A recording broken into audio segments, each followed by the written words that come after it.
कलाष्टमी व्रत कथा। सभी दर्शकों को मेरा प्रणाम।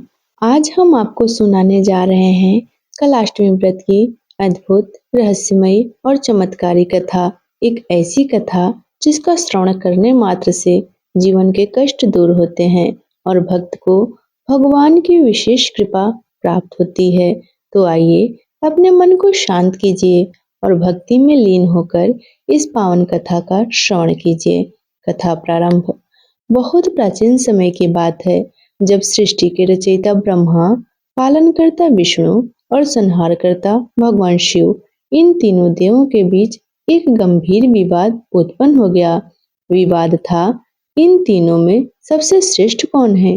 धीरे धीरे यह चर्चा वाद विवाद में बदल गई और फिर विवाद इतना बढ़ गया कि पूरे देवलोक में अशांति फैल गई। इस समस्या का समाधान निकालने के लिए सभी देवताओं की एक विशाल सभा बुलाई गई।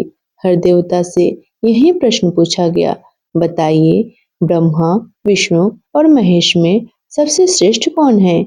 सभी ने अपने अपने विचार रखे। कहीं ब्रह्मा जी का समर्थन हुआ तो कहीं भगवान विष्णु की महिमा गाई गई। लेकिन जब बात भगवान शिव पर आई तो ब्रह्मा जी को यह स्वीकार नहीं हुआ। क्रोध में आकर उन्होंने भगवान शिव के लिए कठोर और अपमानजनक शब्द कह दिए और बस यहीं से कथा ने एक भयंकर मोड़ ले लिया। भगवान शिव का क्रोध अब सीमा पार कर चुका था।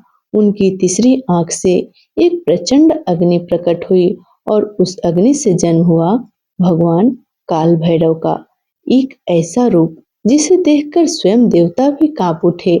उनका शरीर काला, आंखें अग्नि के समान प्रज्वलित, हाथ में दंड और वाहन एक काला कुत्ता। यह रूप था न्याय का, दंड का और अधर्म के विनाश का।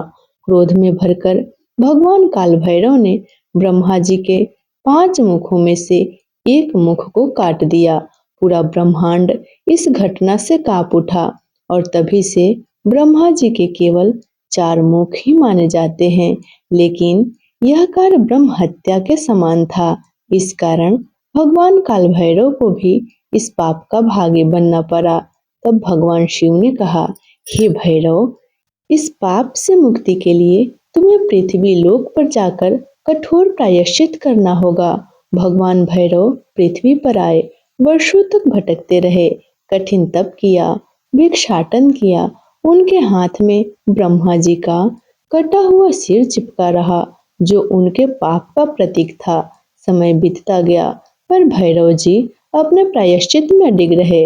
अंततः एक दिन वे पहुंचे पवित्र नगरी काशी।